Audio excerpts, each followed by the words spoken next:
Magandang araw po sa inyo, Sir Blair. At sa lahat po ng palaging sumusubaybay sa inyong YouTube channel. Ipinadala ko po ang kwentong ito dahil gusto ko ring magbahagi ng isang karanasang sa tingin ko ay may maidudulot na aral tulad ng mga natutunan ko mula sa lahat ng kababalaghang pinagdaanan ko. Alam kong may magdududa, may magtataas ng kilay, at may hindi maniniwala. Pero totoong nangyari ito sa akin at matagal naming itong iningatan ng tatay ko.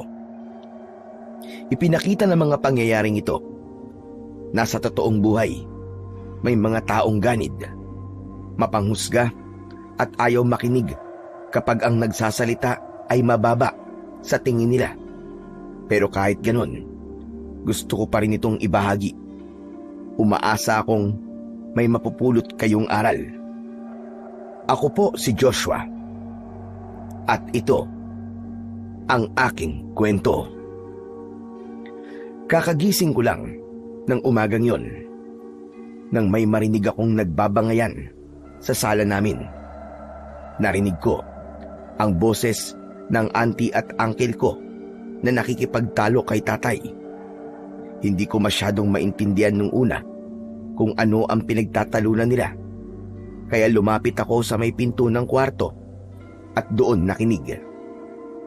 Ilang beses na ba naming sinabi sa'yo? Pagkakataon na natin itong yumaman. Kaya pumayag ka na sa amin ni Chris. Bakit ba ang kulit nyo? Ayoko nga eh. Ano ba naman yan? Intindihin mo naman kami.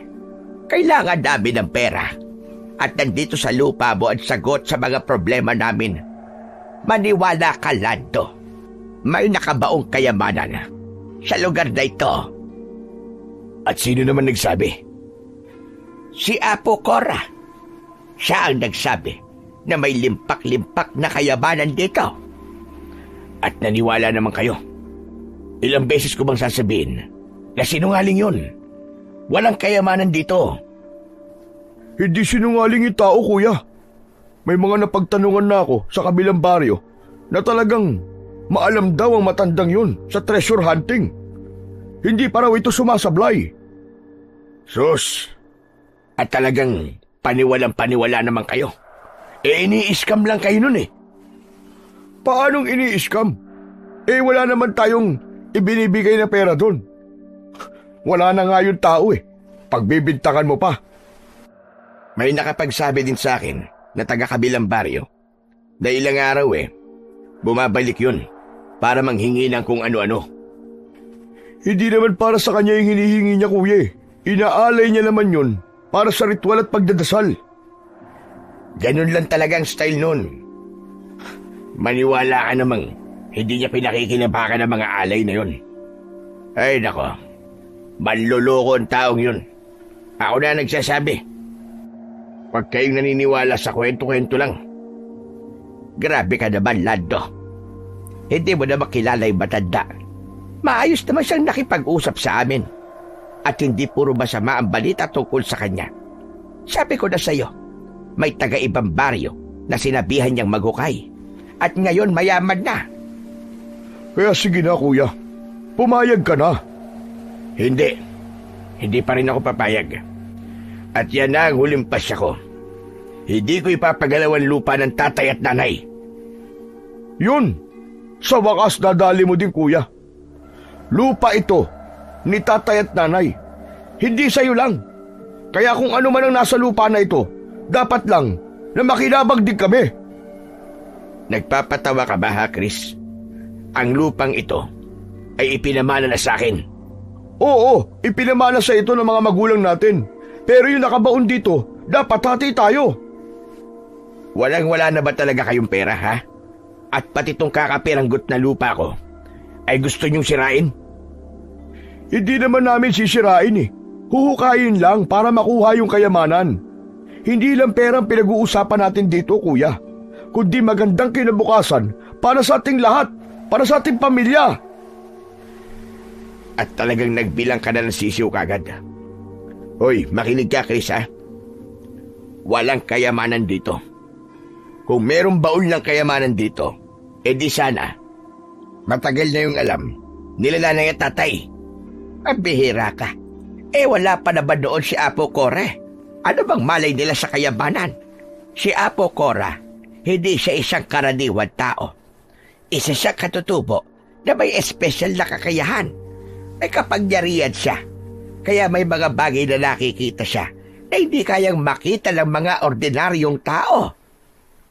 Kaya nga itong si Kuya, ang hirap kausap Ako pa talaga ngayon ang mahirap kausap Iniingatan ko lang itong lupa.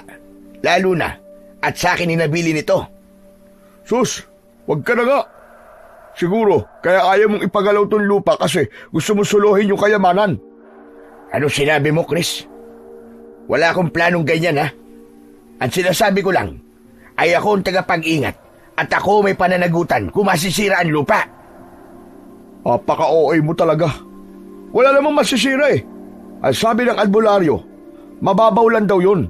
Kaya parang awa mo na kuya, pumayag ka na. Sige na naman. Subukan lang natin, kahit isang beses. Kung wala tayong mahukay, edi, tabunan na lang natin ulit yung hukay. Ganun lang kasimple yun. Manahimik ka.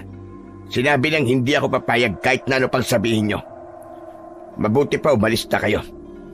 Tapos na ang usapang ito. Hindi kami aalis hanggat hindi ka papayag. Alam mo, ikaw lang ang kilala kong tao na ayaw yumaman. Ibinibigay na sa'yo, ayaw mo pa? Sa bagay, kontento ka na kasi. Sa hirap, kaya ka ganyan. Hindi totoo yan, Chris. Gusto ko ding makaahon, pero ayokong umasenso sa maling paraan. Mas mali ang tumanggi sa grasya. Pwedeng tumanggi kung galing sa masama o sa easy money, Chris. Hindi masarap gastahin ang perang hindi mo pinagpaguran. Baliw! Baliw ka na! Ano sabi mo? Sinong tinawag mong baliw ako? Sino pa ba? Ikaw lang naman talaga. Bawiin mo sinabi mo, Chris. Huwag mo akong ginaganyan. Bakit? Inaano ba kita? Nagsasabi lang naman ako ng totoo Umayos ka. Huwag mo akong pakitaan ng masamang ugali. Dahil baka hindi ako makapagtimpi sa'yo. Baliw! Baliw ka! Sobra ka na. Wala kang modo. Mas matanda ako sa'yo Dapat mo akong respetuhin bilang kuya mo. At bakit naman kita re-respetuhin, Ber? Baliw ka Tapos, tama na yan, Chris. Tama na yan. Hindi ate. Matagal ko na kinikim-kim to Oras na para sabihin ko sa kanya lahat ng sama ng loob ko. Hindi, tama na. Halika na. Umuwi na tayo. Huwag na natin pampalaki ng gulo dito. Sige lang ate. Hayaan mo siya. Sige. Sabihin mo sa akin. Ano bang problema mo? Noon pa man, akala mo, mas angat ka sabi ni ate na ikaw at superior at palaging may karapatang magdesisyon sa lahat. Ikaw palagi nasusunod at pinakikinggan din na tatay. Nababaliwala na yung pagiging panganay ni ate sa atin.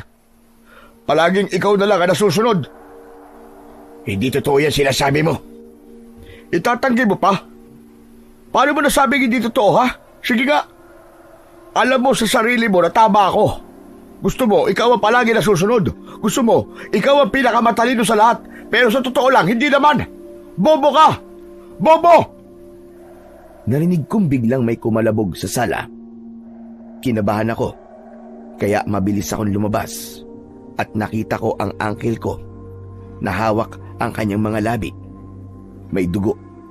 Hula ko ay sinuntok siya ni tatay. Akala mo hindi kita lalabanan? Matagal ko nang gustong gawin to! Bago pa man makasagot si tatay, mabilis na umatake si Uncle Chris. Isang suntok ang agad na tumama, diretso sa panga ni tatay. Muntik na siyang bumulagta, mabuti na lang at nakahawak siya sa upuan. Hayop ka! Ganito ba talaga ang gusto mo? Muling tumayo ng tuwid si tatay at inambahan ng isa pang suntok ang kapatid niya.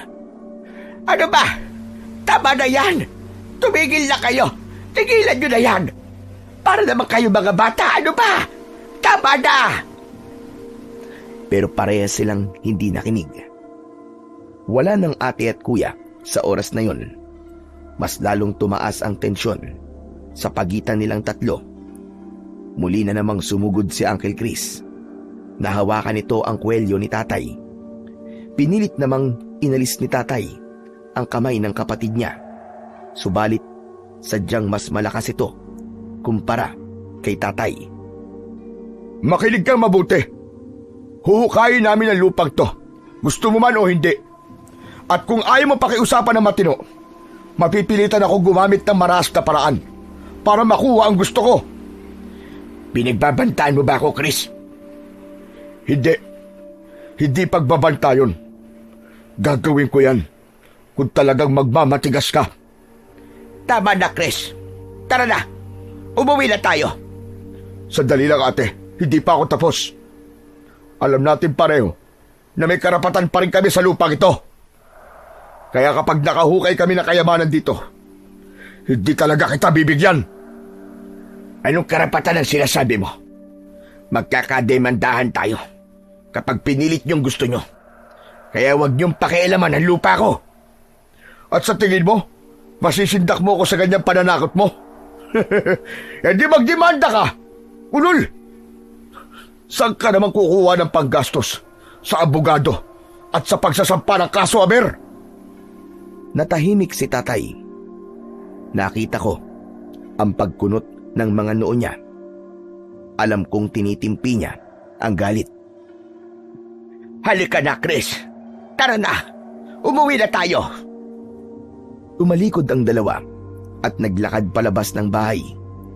Tahimik, nananatili sa sala si tatay. Naupo siya sa isang lumang silya. Tulala at parang nasa ibang mundo. Napansin ko na may kaunting luha ang pumatak sa mga mata niya. Tapos ay narinig ko ang mabigat na paghinga niya habang nakahawak sa kanyang panga. Nagdesisyon akong lapitan siya. Tay, ayos lang po ba kayo? Oo, anak. Ayos lang ako. Gusto niyo po ba ng tubig?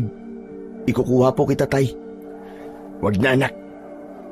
Salamat na lang. Ayos lang talaga ako. Wala kang dapat na ipag-alala. Tay, bakit niyo po hinayaang saktan kanya? Natahimik si tatay at di niya nasagot ang aking tanong. Sa sandaling yon ay wala akong nagawa kundi ang titigan siya. Malungkot ang mukha niya at tila kay lalim ng iniisip. Pero sa totoo lang, ako man ay naguguluhan kung bakit ayaw niyang subukan na ipahukay yung sinasabing kayamanan sa lupa namin.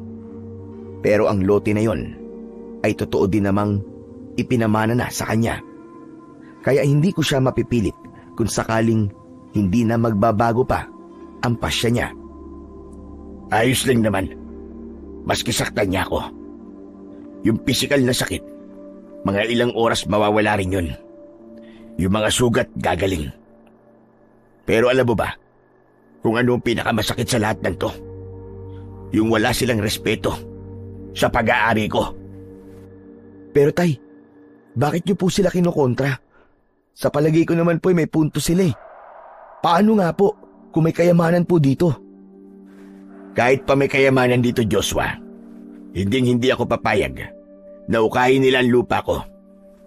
Alam mo, matagal na silang ganyan. Suga pa sa pera.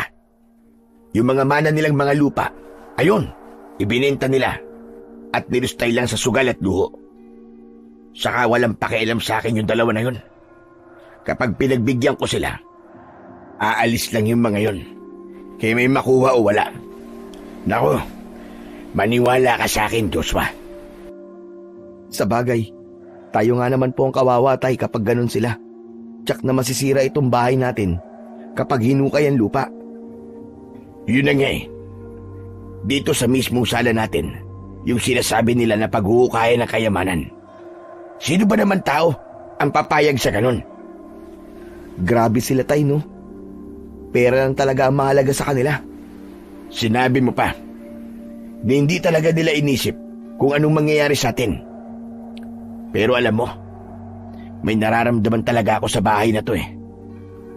Ano po yun? Para bang may bantay. Kaya nga ayaw kong galawin. Bantay? Ano pong klaseng bantay? Basta anak, mahirap ipaliwanag eh. Hindi ko muna ididetalye. Hindi pa sa ngayon. Kayo po ang bahala, tay. Kung ayaw niyo pa pong ikwento eh. Pero tay, meron po akong itatanong. Ano yun anak? Kapatid niyo po ba talaga sila? Para kasing malayo po ang ugali nila sa inyo eh. Dahan-dahang umangat ang tingin ni tatay sa akin. Napansin ko ang bahagya niyang paglunok. Ano bang klaseng tanong yan anak? Tumayo siya bigla na para bang ayaw niya nang ituloy ang aming usapan. Naglakad siya papuntang kusina at kinuha ang anumang mahawakan sa mesa. Halika na nga, kumain na tayo. Alam kong iniiwasan niya ang tanong ko. Pero hindi na ako nagsalita pa. Sumunod na lang ako. Tahimik kaming kumain. Paminsan-minsan ay napapasulyap ako sa kanya. Malungkot ang kanyang mga mata at hindi mapakali. Sa ganong pagkakataon talaga, naaawa ako sa kanya. Nahihiling ko minsan na sana, balang araw, ibigay na rin ang swerte sa amin para hindi na siya nalulungkot. Samantala, pagkatapos ng aming agahan, nagpaalam na siya sa akin. Aalis na ako, Joshua anak. Ikaw na ang bahala dito ha. Kailangan maaga sa pili. Sayang naman kung masingitan na naman ako ng mga loko-lokong tricycle driver. Ako na ang bibili ng lutong ulam mamaya para sa tanghalian. Sige po tay. Ako na lang po magsasaing. Ingat po kayo ha. Salamat anak. Kinuha na niya ang tsinelas niya at isinuot. Pinanood ko siyang palabas. Ilang sandali pa ay narinig ko ang pag-andar ng tricycle niya. Pero habang papalayo ang sasakyan niya, napansin ko si tatay. Wala siyang ulo. Hindi ko na siya matawag at mapabalik. Tuluyan na siyang nawala sa kanto. Gayunpaman, hinayaan ko na lang ang nangyari. Kinuha ko ang walis at sinimulan ang paglilinis ng bakuran. Ganito ang takbo ng umaga ko. Tuwing umaalis ang tatay ko. Si tatay lang ang nagtatrabaho at ako ay sa bahay lang. Isa kong PWD. Pilay ang kaliwa kong binti at pilantod akong maglakad. Si tatay ang naghahanap buhay sa amin. Gawa ng hindi naman ako matanggap-tanggap sa trabahong ina-applyan ko. Sinubukan kong mag-apply maraming beses na pero walang tumatanggap sa akin dahil nga sa aking kapansanan. Huling apply ko ay sa pinakamayamang pamilya dito sa baryo. Hindi ako natanggap ni hindi ko nga nakausap yung may-ari dahil sa katiwala pa lang nausgahan na ako. Tinignan lang ako nito mula ulo hanggang paa at saka pinagtawanan. Tapos sinabi na hindi ako tanggap. Nakakalungkot na may mga ganong klase ng tao na hindi ko pa man naipapakita kung paano ako magtrabaho. Tumanggi na sila kagad. Kaya naman, sabi ni tatay, hayaan ko na raw. Manatili na lamang ako sa bahay. Sinunod ko siya pero hindi ako natatahimik kapag nakaupo lang at walang ginagawa. Kaya naman sa bakuran, nagtanim ako ng mga halamang namumulaklak at mga halamang gamot. Mga gulay naman sa likod ng aming bahay. Tahimik ang naging maghapon. Subalit nang magsasaing na sana ako para sa hapunan, biglang dumating si Uncle Chris. Bumungad itong hingal, pawisan at halatang kabado. Joshua, ang tatay mo na aksidente. Isinugod sa ospital. Ano? Paano po na aksidente? Maingat po na driver si tatay ah. Imposible yun. Anong imposible? Posible yun. Aksidente ka, di ba? Oo nga, pero... Huwag ka na magpero-pero dyan. Magbihis ka na at punta na natin ang tatay mo. Sumabay ka na sa akin, bilisan mo! Mabilis akong nagbihis. Paglabas ko, naglakad ako papunta sa motor niya at sumakay. Pagdating namin sa ospital, tinuro ng nurse ang kwarto. Nang buksan namin ang pinto, nakita namin si tatay. Gising, madungis at maraming benda sa katawan. Madami din siyang mga sugat. Tay! Tay, ano pong nangyari? Konting disgrasya lang ito, anak. Konti? Konti pa ba sa inyo yung mga bukol at sugat na nasa katawan nyo? Huwag ka nang mag-alala. Ayos lang ako, anak. Mabuti naman po at ayos lang kayo. Tay, bakit po ba kayo bumangga? Ano po nangyari? Ano kasi? Parang nawalan ng preno. Pagdating ko sa pababang kalsada, ayaw nang kumapit. Yun, nagdire-diretso ako at bumangga sa sinusundan kong sasakyan. Wala eh. Hindi ko na nakontrol eh. Pero tay, bakit po nagkaganon? Di ba palagi niyo naman pong chinecheck yun? Paano hindi niyo po nakita na may sira pala? Nagmamadali ako kasi kaninang umaga. Kaya hindi ko na naharap. Ayos pa naman yung takbo nito hanggang nung tanghali. Nagkaaberya na lang nung hapon. Baka naman doon na talaga bumigay nung hapon na. Hindi na ako nasagot ni tatay. Napansin niya si Uncle Chris na nasa likod ko at di umiimik. Oh Chris, nandito ka pala. Hindi kagad kita napansin. Oo kuya. Nung nalaman ko na na-aksidente ka, sinundo ko na kagad tong anak mo para mapuntahan kita dito. Aba, himala ah. Ngayon mo lang yata ako pinagbalasakitan ng ganyan. Sus, kuya naman. Siyempre pamilya tayo. Sino pa ba magdadamayan kundi tayo lang din? Salamat Chris kung ganon. Umayos ng tayo si Uncle Chris. Nagkamot pa ng batok na parabang naiilang. Kuya, kumusta ka naman? Siya nga pala yung tricycle mo kuya. Mukhang di mo na mapapakinabangan. Wasak yung harap eh. Nako, malas talaga. Paano nang hanap buhay ko niyan? Baka naman, say na to kuya. Alam mo na, para naman pagbigyan mo na kami. Kapag nakuha na natin ang kayamanan, hindi mo na kailangan mamasada, di ba? Biglang napatingin si tatay. Kita ko agad na hindi maganda ang dating sa kanya nang sinabi ni Uncle Chris.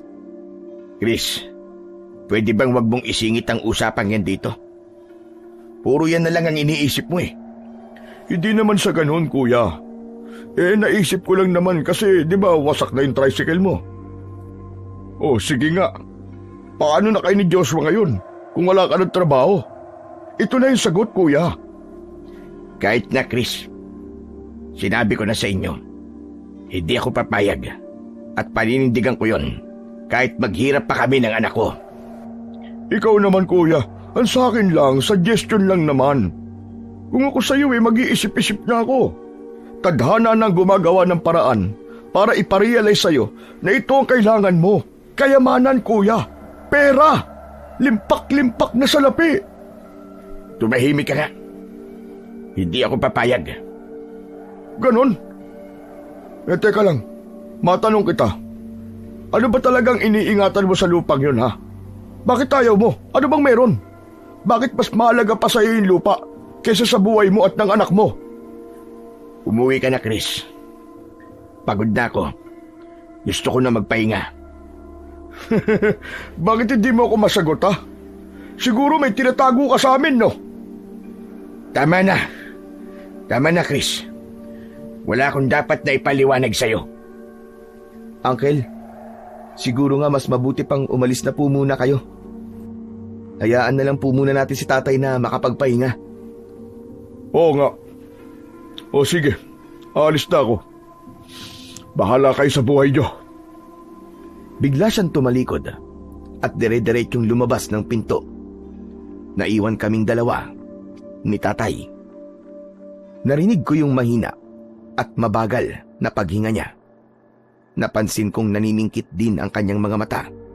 Iba rin ang kulay ng mukha niya. Bigla siyang namutla.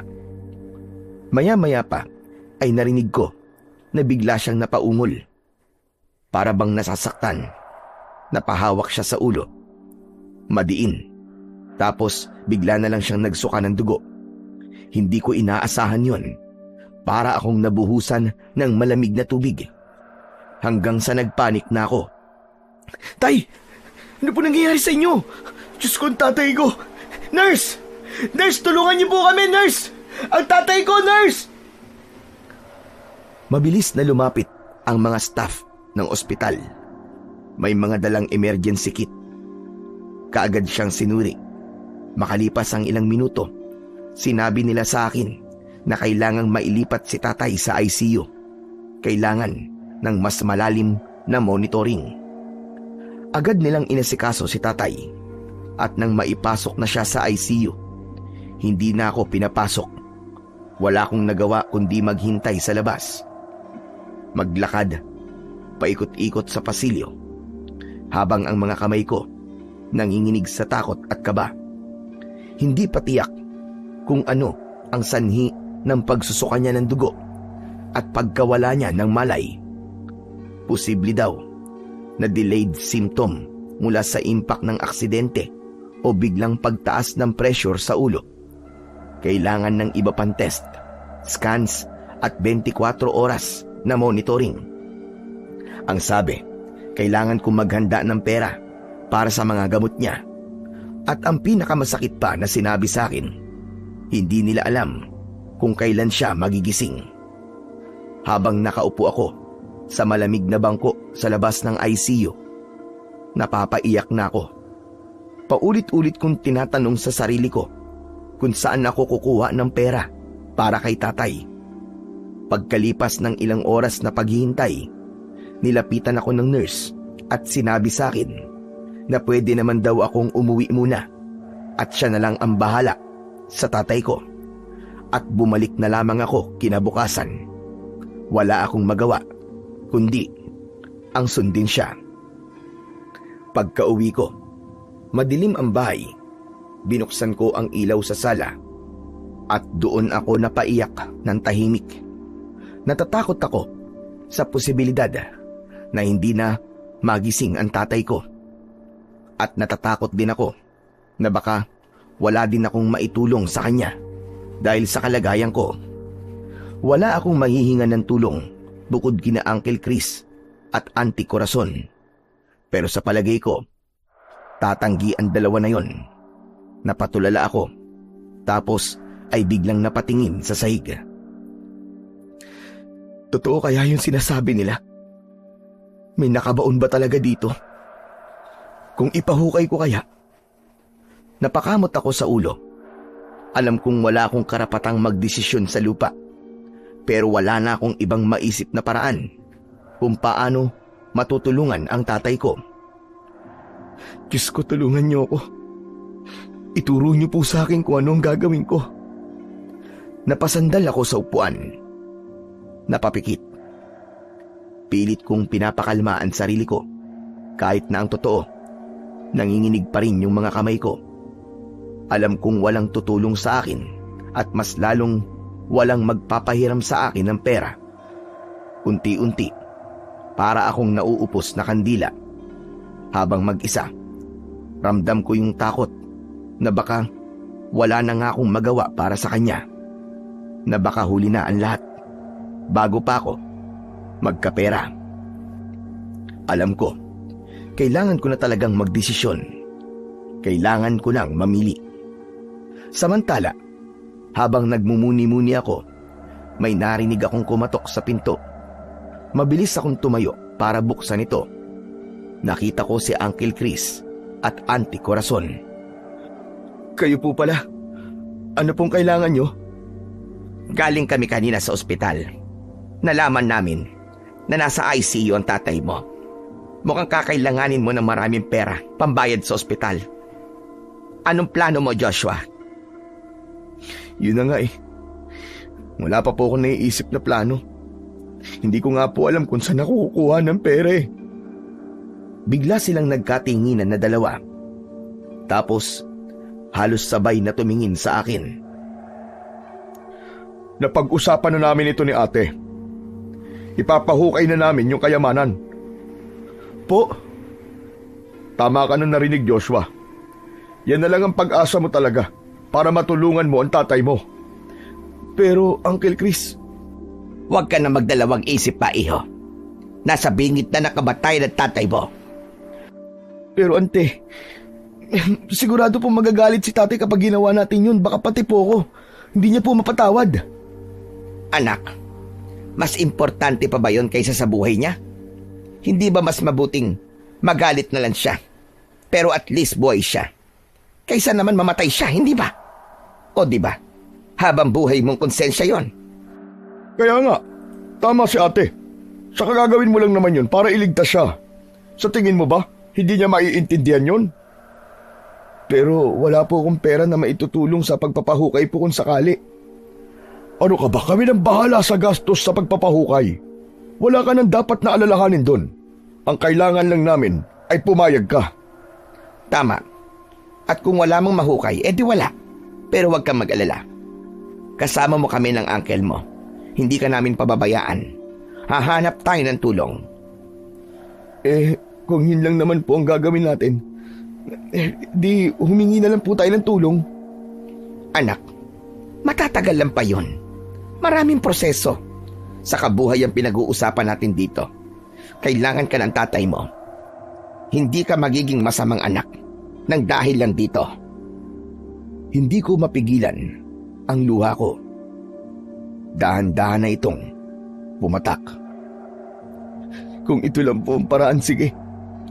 Bahala na po kayo. Gawin niyo na po.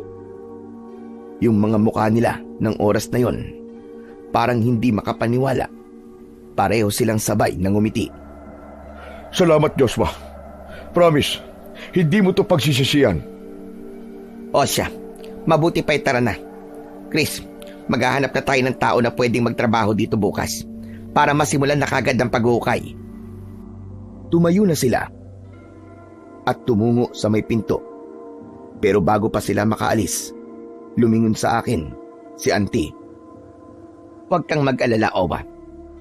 Kapag nabawas sa mga gastos sa pagpapahukay, mas malaking porsyento ang ibibigay namin sa tatay mo para makatulog din kami sa gastusin yung mag-ama sa ospital. Kaming bahala sa inyo.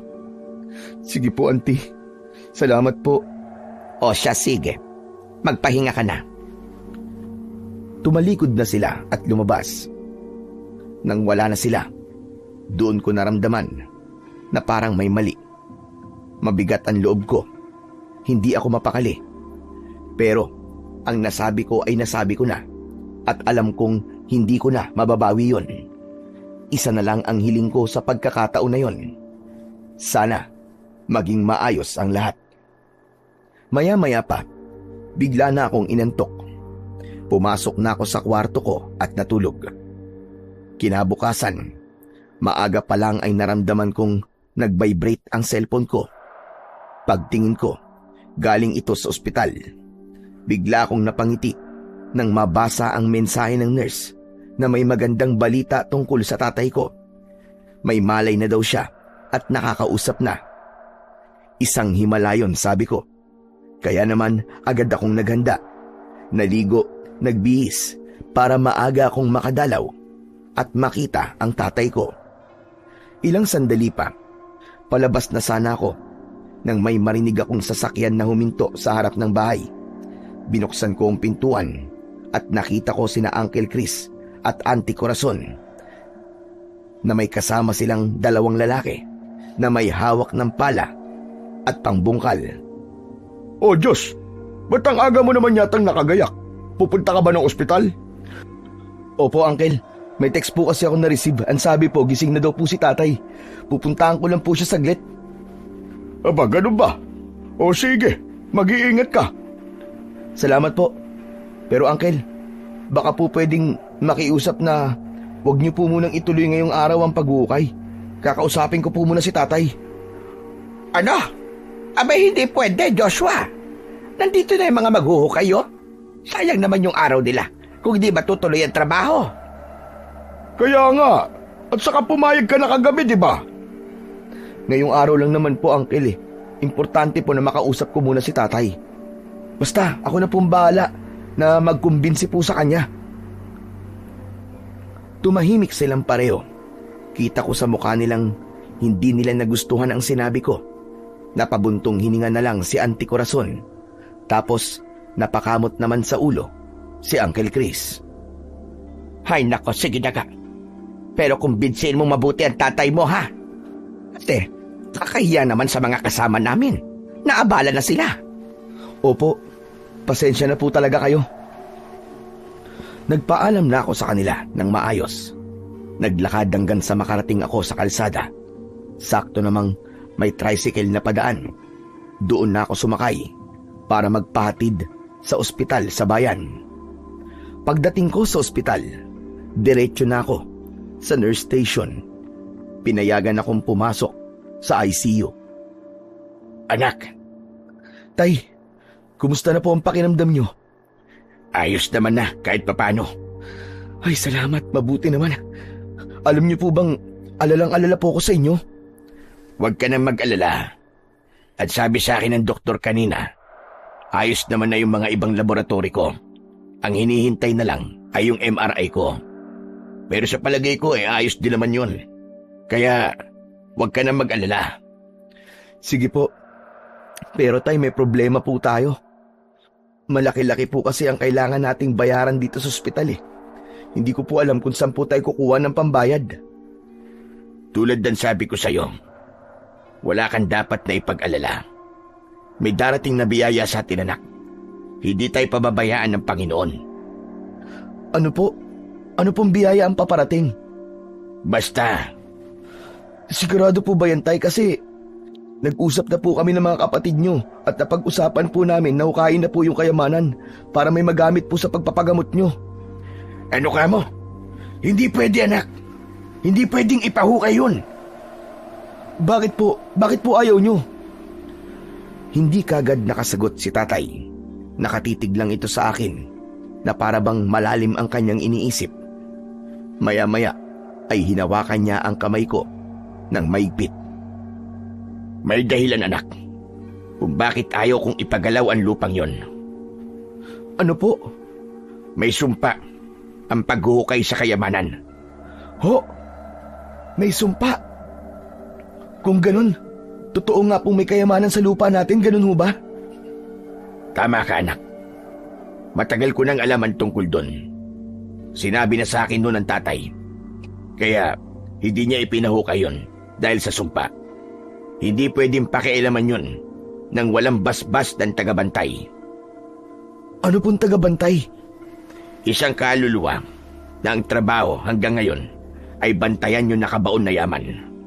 Hindi siya matahimik. Paano niyo po nalaman na hindi po siya matahimik? Dahil palagi ko siyang nararamdaman, anak. At minsan nakita ko siya. Maniwala ka man o sa hindi, anak. Kaya naniniwala ko sa sinabi ni tatay. Baka may kapalit kapag pinakialaman natin yung kayamanan. Pero bakit ngayon niyo lang po ito sinasabi sa akin? Dahil hindi ko alam kung kakayanin mo ba ang katotohanan ito o hindi. Bata ka pa. Hindi mo tulubos na mauunawaan. Tay, hindi na po ako bata, binata na po ako. Kaya ko na pong umintindi. Oo nga. Pero ayoko lang na matakot ka. Ganun ho ba? Pero hindi naman po ako matatakot eh. Pilay lang ako, pero hindi naman ako duwag. Patawarin mo ako, anak. Sana intindihin mo na lang ako. Pinoprotektahan lang kita. Pero bakit po kila auntie? Bakit hindi niyo po sinabi sa kanila? Bakit ayaw niyo pong ipaliwanag sa kanila ng mabuti? Sa tingin mo ba, paniniwalaan ako ng mga yun? Basta usaping pera, wala silang pakikinggan kung hindi pabor sa kanila. Tay, ano pong gagawin ko? Ang sabi ko pa naman po sa kanila ako na po ang bahalang kumumbinsi sa inyo. Dapat hindi ka talaga pumayag, anak. Sa kung magagalit sa atin ang bantay. Sige na, umuwi ka na. Sabihin mo sa kanila ang sinabi ko sa'yo. Maraming mamamatay, anak. Yun ang sabi ni tatay nun. Kaya huwag mong hayaan na ituloy nila ang plano nila. Ako nang nakikiusap sa'yo. Sige po, tay. Uuwi na po ako. Bilisan mo, anak. Hindi maganda ang pakiramdam ko tungkol sa dalawang yon.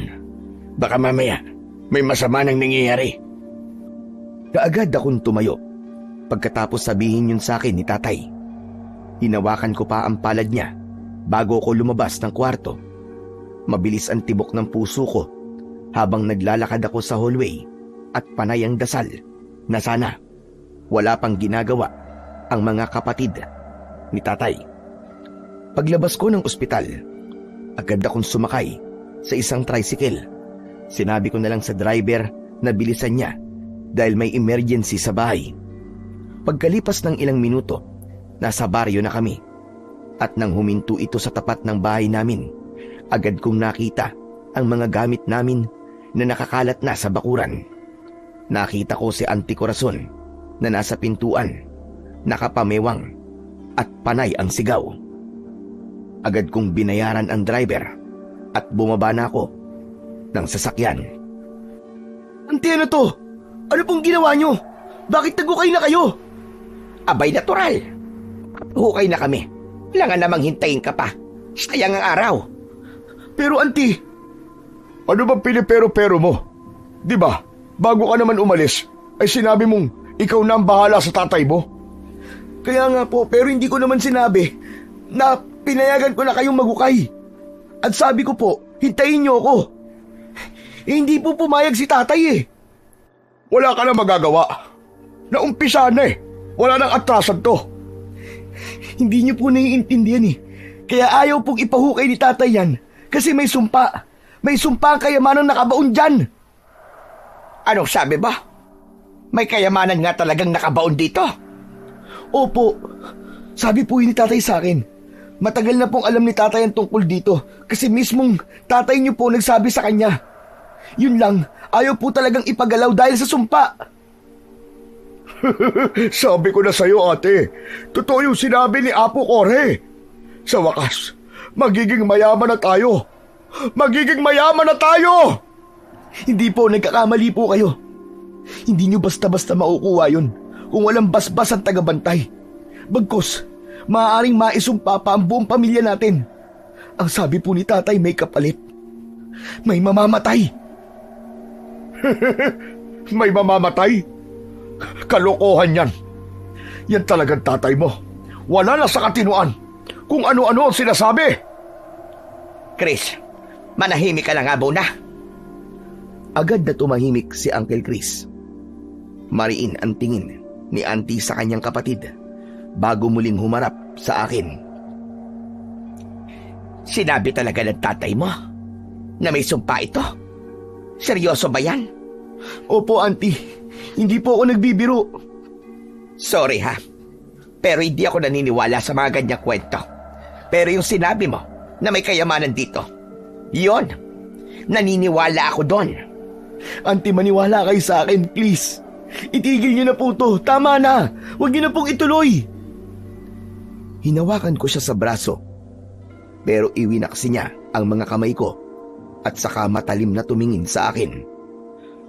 Pwede ba lumayo ka at huwag kang makialam dito? Alam mo, kung totoo man na may mamamatay dahil sa sumpa, yung tatay mo yon at hindi kami.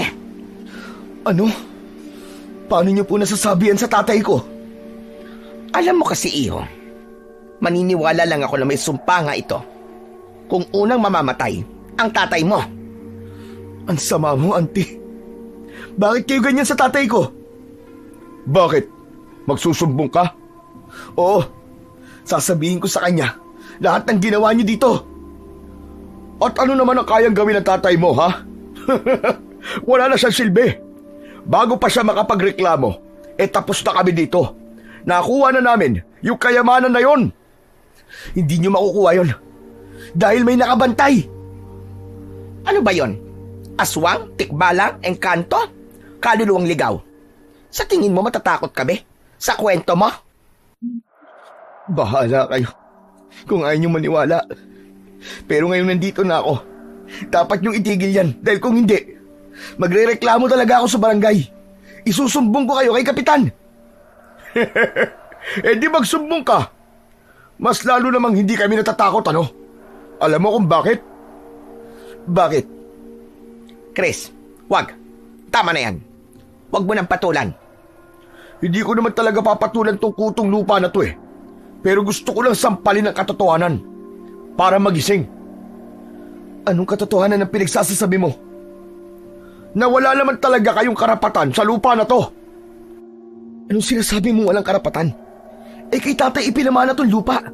Nasa kanya ang titulo ng lupang to. Binigay daw ni Lolo. Oo, totoo naman sa kanya ibinigay ang mga dokumento. Pero alam mo bang, papel lang naman ang pinanghahawakan niya. Ano bang pinagsasasabi mo? Kung may sasabihin ka, sabihin mo na ng diretso. Huwag mo na akong paikot-ikutin. Gusto mo ba talagang malaman? Oo! Sabihin mo na kung sasabihin mo! Galit ka na niyan? Bastos ka! Bakit mo ako sinisigawan? Alam mo, parehas na parehas talaga kayo ng ugali ng kapatid kong ampon eh. Pareho kayong baliw! Anong sabi mo? Nagulat ka ba? Totoo ang sinabi ko. Ampun lang naman ang tatay mo eh.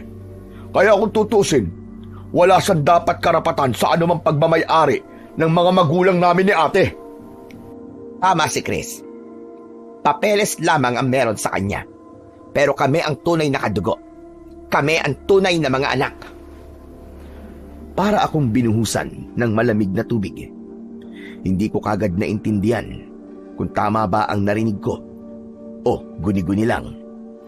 Para bang bigla ako nahilo. Natulala ako sa kanila. Bigla ding bumigat ang loob ko. Ampon? Bakit? Bakit hindi sinabi sa akin to ni tatay? Bakit ganito? Sa pagkakataong yon, hindi ko alam kung ano ang dapat kong sabihin. Gusto kong sumigaw. Gusto kong tanungin sila kung bakit sinasabi nila ito sa akin sa ganung paraan, sa ganung sitwasyon. Pero wala. Naduwag ako bigla. Kaya huwag ka nang makialam ha. Kung sakaling magreklamo man tatay mo, edi magdemanda siya. Haharapin ko. Haharapin namin siya bilang mga tunay na anak ng mga magulang namin. Naiintindihan mo? Wala na nga akong nasabi. Wala na din akong nagawa nang muling utusan ni Auntie Corazon yung mga trabahador niya na ipagpatuloy na ang paghukay. Napaatras ako at napaupo na lang sa upuan na nasa labas. Tapos ay natulala doon. Ilang minuto ang lumipas. Bigla silang nagkagulo. Narinig kong sinabi ni Auntie na nahimatay ang isa sa kanyang mga tauhan. Mabilis akong nakiusyoso. Lumapit ako sa hukay. Hindi pa naman ito ganong kalalim. Mga 2 metro pa lang. Kaya kitang-kita ko pa ang loob nang dumukwang ako. Ngunit pagtingin ko sa ibaba, nakita ko yung trabahador na nakahiga. Pero habang pinagmamasdan ko siya, may kung anong hindi tama sa itsura niya. Kanina lang ang alam ko, payat na lalaki ito, naka-t-shirt at lumang pantalon ito. Pero ngayon iba na. Yung balat niya mistiso. Yung buhok niya maayos at parang nakapumada. Yung damit niya nagbago din. Hindi ko alam kung paano nangyari, pero para siyang naka-uniforme na pangkawal. Totoong uniforme ng isang kawal na Kastila na sa libro o sa mga pelikula ko lang nakikita. Para siyang isang lumang tao, isang sundalong Kastila o isang general noong panahon ng pananakop. Labis akong kinilabutan nang makita yon, pero mas lalong tumindi nang makita mismo ng mga mata ko yung pagdilat ng kanyang mga mata. Dumiretso ang tingin niya sa akin, matalim, galit na galit. Meron siyang sinasabi at alam kong wikang Espanyol ang ginagamit niya. Nanlaki ang mga mata ko. Hindi ko alam mag-Espanyol, pero malinaw kong naiintindihan ang bawat salita na sinasabi niya. Gusto niyang ipahinto ang paghukay. Napalunok ako. Hindi ako makapagsalita. Tapos yung paligid parang pakiramdam ko biglang huminto. Tapos ay nagpatuloy siya, ni hindi inalis ang tingin sa akin. Kung hindi ko raw siya susundin, iisa-isahin niyang papatayin ang mga kapamilya ko. Auntie, parang awa niyo na. Itigil niyo na to. Nagbabanta na yung bantay. Huwag daw tayo magukay dito. Papatayin niya tayo. Papatayin niya tayong lahat. Pagkasabi ko nito, yung trabahador biglang bumalik sa dati nitong itsura. Tapos may biglang humila sa braso ko. Inilayo niya ako doon. Pwede ba tumahimik ka? Hindi, Uncle. Hindi mo ako naiintindihan eh. Nakita ko mismo yung bantay sumanib doon sa lalaki. Sinabi niya sa akin, itigil niyo na daw ang pag-uukay. Tumigil ka na, Joshua! Nagsasabi po ako ng totoo. Paniwalaan niyo ako.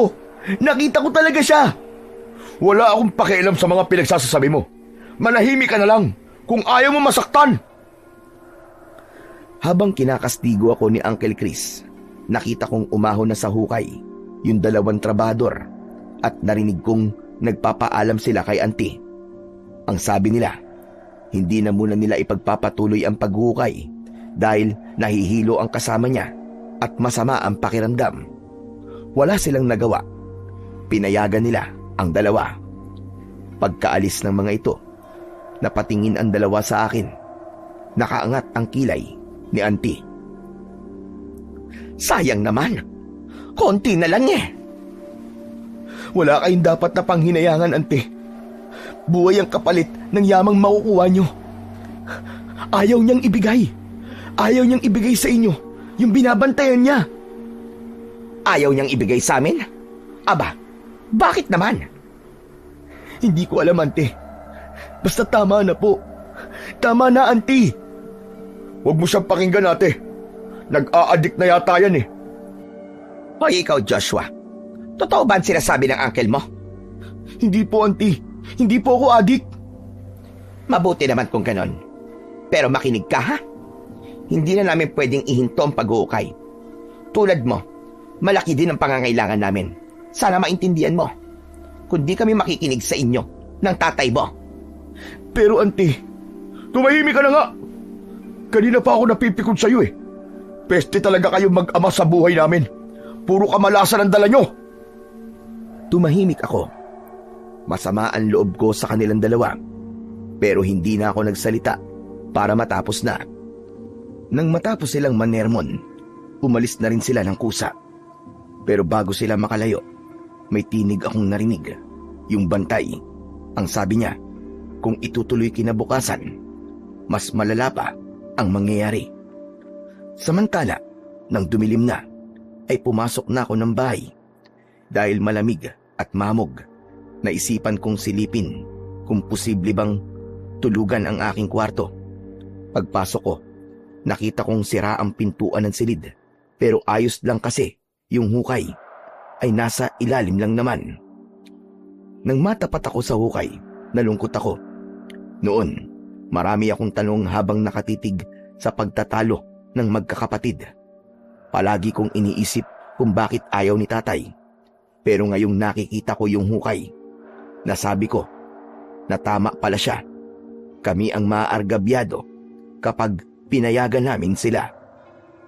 Tumayo ako sandali sa tapat ng hukay at doon nanalangin na sana makinig ang auntie at uncle ko sa babala, na sana ay hindi na sila lamunin ng kasakiman. Makalipas ang ilang sandali, pumasok na din ako sa aking silid. Pero hindi pa man nagtatagal, may bigla akong narinig na umiiyak. Bumangon ako at tinignan ko kung sino ito. Natanaw ko yung sa may sala. Nakita ko yung kaluluwa ng Kastila na nakadukwang sa hukay, umiiyak at parang nanghihingi ng awa. Hindi ako makagalaw, ni hindi makapagsalita. Pero ilang sandali, mukhang naramdaman ng kaluluwang yun ang tingin ko. Lumingon ito sa akin, saka siya biglang nawala. Grabe ang kilabot ko ng oras na yon. Ramdam ko yung pananayo ng balahibo ko at pakiramdam na para bang lumaki ang ulo ko. Sa takot ko, agad akong lumabas ng kwarto. Tumalon ako sa bintana at nanatili na lang sa labas hanggang sa mag-umaga. 7:00 nang makita kong may humintong sasakyan sa harap namin. Agad akong lumapit. Uncle, ano ba? Parang awa niyo na oh. Tama na to. Huwag ka nang umepal, Joshua. Tumabi ka nga dyan. Wala na akong nagawa nang dumiretso sila sa loob ng bakuran namin. Wala silang takot na parang sila pa ang may-ari ng bahay. Tumabi na lang ako at pinanood sila nang magsimula silang maghukay. Ngunit nang maalala ko si tatay, agad akong nagbihis. Tahimik akong pumasok ng kwarto at sa isang sulok doon ako pumuesto. Pero nang matapos akong gumayak, narinig kong nag-uusap si Uncle at isa niyang tauhan. Alam niyo bang marami na talaga akong isinakripisyo para sa kayamanan nandyan? Kaya nga, never akong papayag. Nakahadlang ang mag-amang yun sa paghuhukay dito. Buti nga't gumana yung plano ko. Nasaktan at bigyan ng leksyon yung peke kong kapatid eh. May inutusan akong tao para sirain yung preno ng tricycle niya. Sayang nga eh, hindi pa natuluyan. Narinig kong sabay-sabay pa silang nagtawanan na akala mo'y hindi krimen ang kanilang ginawa. Masamang damo din yung Lando na yun eh. Hindi mamatay-matay. Pagkarinig ko nun, agad akong lumabas sa kwarto at sinugod si Uncle Chris. Hindi ako natakot kahit mahina ako o kahit may kapansanan ako. Gusto kong ipagtanggol si tatay laban sa kasamaan ng kanyang kapatid. Walang hiya ka! Ikaw pala may kagagawan nung kay tatay! Nasuntok ko siya nang hindi ko inaasahan. Tinamaan siya sa panga at napaurong. Nadulas siya sa gilid ng hukay at tuluyang nahulog dahil nawalan ng balanse. Hindi siya kagad nakapagsalita. Ako naman, humihingal at nanginginig sa galit. Ang sama mo, hayop ka! Wala kang konsensya! Tama ba na pagtangkaan mo patayin ang sarili mong kapatid? Manahimik ka! Hindi ko kapatid ang tatay mo! Kahit na! Pinalaki kayo bilang magkapatid. Tapos ganyan lang gagawin mo! Wala kang pakialam kung anong gusto kong gawin. Hindi kita kaano-ano! Ganon. Sige, halika dito. Total, di ba? Hindi mo ako kinikilalang pamangkin. Umakyat ka dito. Magsuntukan na lang tayong dalawa. Ayos ah. Akala mo kung sino ka na. Ano ba pinagmamalaki mo ha? Yung paa mong pilay? Dahil sa insulto, lalo akong nagalit. Hinintay ko siyang makaahon. Pag-akyat niya, muli ko sana siyang susugurin. Pero humarang ang mga tauhan niya. Lahat sila tumatawa na para bang nanunuya pa. Ano? Ano ka ngayon ha? Wala ka. Duwag ka. Talagang gagamit ka pa ng tao para saktan ako. Patabihin mo tong dalawa na to at tayo magsuntukan. At sino ka para utusan ako ha? Gagawin ko kung anong gusto ko. Sige, bugbugin nyo yan. Agad na sinunggaman ako ng dalawa at sinuntok sa sikmura. Tapos bigla nilang hinawakan ang dalawang kamay ko. Tinadyakan nila ang binti ko, ang tagiliran ko, hanggang sa halos hindi na ako makatayo. Huwag mo akong susubukan, Joshua. Baka lalo akong magalit sa'yo. Walang iya ka talaga. Wala kang konsensya. Wala ka rin kwenta. Tulad ng tatay mo. Binitiwan ako ng dalawa niyang tauhan. Tapos parang patay mali siya silang bumalik sa hinuhukay nilang kayamanan. Napaupo na lang ako sa lupa at napatitig sa kanila. Maya-maya pa ay tumunog ang telepono ni Uncle Chris. Nang sagutin niya ito, nakita kong kumunot ang kanyang noo. Ano? Bakit? Ano nangyari sa asawa mo, ate? May takot at pag-aalala sa boses ni Uncle Chris. Hindi maaari, hindi pwede mamatay si Bayaw. Marami pa kaming napag-usapan ng mga plano kapag nakuha na natin ang kayamanan dito. Ano ba kasing nangyari? Napamulagat ako nang marinig ang masamang balita na yon. Agad na kumilos si Uncle. Tinawag niya ang mga tauhan nila at agad na umalis. Nang ako na lang ang naroon, kumuha ako ng pala, saka pumasok sa loob ng bahay. Unti-unti kong sinubukan na tabunan ang butas. Sinabi ko na sa inyo eh. May kapalit ang pag-uukay na to, ayaw niyong maniwala eh. Diyos ko, huwag sana magtuloy-tuloy ang sumpa na to. Nagmamakaawa po ako sa inyo. Huwag niyo pong pahintulutan. Nagpatuloy ako sa pagtatabo ng lupa hanggang sa maisip ko si tatay. Itinigil ko ang aking ginagawa, saka mabilis na lumabas at sumakay ng tricycle. Sa ospital, sinabi sa akin ng mabait na nurse na nasa recovery room na ulit ang tatay ko. Nagtanong pa ako kung bakit hindi na lang sa ward. At hindi ko kaya yung bayad sa pribadong kwarto. Pero umiling lang yung nurse at sinabing wala akong dapat na alalahanin. Sa loob ng kwarto, nadatnan ko si tatay na nakahiga at nakapikit ang mga mata. Nang maramdaman niyang may pumasok sa pinto, dumilat siya. Nabigla siya sa kanyang nakita. Pero hindi siya nagtanong. Tahimik lang siyang nakatingin sa akin. Napansin ko rin na namamaga ang mga mata niya. Parang kakatapos lang niyang umiyak. Lumapit ako sa kanya at tumabi. Agad kong ikinuwento sa kanya ang ginawa sa akin ni Uncle Chris. Pati na ang mga nalaman ko tungkol sa kanyang pagkatao. Pero wala pa rin siyang imik. Ngunit nang ikikwento ko na yung nangyari sa bayaw niya, bigla niyang hinawakan ang aking mga kamay. Alam ko na yan, Joshua. Patay na ang asawa ni Ate Corazon. Pero paano niyo po nalaman? Napanaginipan ko nangyari sa kanya. Ipinakita sa akin ng bantay. Talaga po? Dahil ito, sa pagiging ganid nila. Kaya nga po eh. Ano pong gagawin natin, tay? Wala, anak. Wala tayong gagawin. Pero bakit? Paano po kung pati tayo ay madamay sa ginawa nila? Ayoko pong may mangyaring masama sa'yo, tay. Wala kang dapat na ipag-alala. Walang mangyayaring masama sa akin o sa'yo. Di ba nga? Sila ang nagsabi na hindi nila ako kadugo. Hindi nila ako itinuring na kapamilya. Kaya kung itutuloy nila ang pag-uukay, sila ang mapapahamak at hindi tayo. Hindi ako agad nakasagot. Tinitigan ko siya.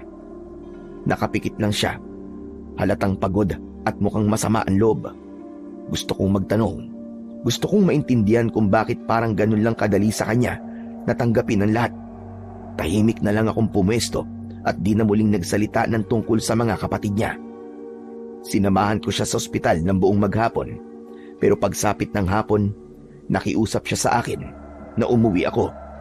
Pero tay, wala akong tulugan dun eh. Natatakot po ako dun sa multo eh. Huwag kang matakot sa kanya, anak. May dahilan kung bakit nagpapakita siya sa'yo.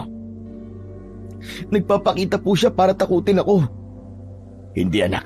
Basta, malalaman mo yun mamayang gabi. Yun ang sabi niya sa akin. Diyos ko, magpapakita na naman siya sa akin. Ayoko na po, tay. Natatakot na talaga ako eh. Huwag kang dumag. Sige na, umuwi ka na muna. Bumalik ka na lang ulit dito bukas, anak. Pagkalipas ng ilang oras, saktong magtatakip silim nang muli akong utusan ni tatay na umuwi na ako ng bahay. Ayoko sana, pero hindi ko naman magawang sumuway. Pagdating ko ng bahay, agad kong inayos ang higaan ko. Tapos nagdasal ako na sana ay wag na ulit magparamdam ang kinatatakutan kong kaluluwa. Subalit nang mahiga na ako, andyan na naman siya. Pero hindi na siya umiiyak.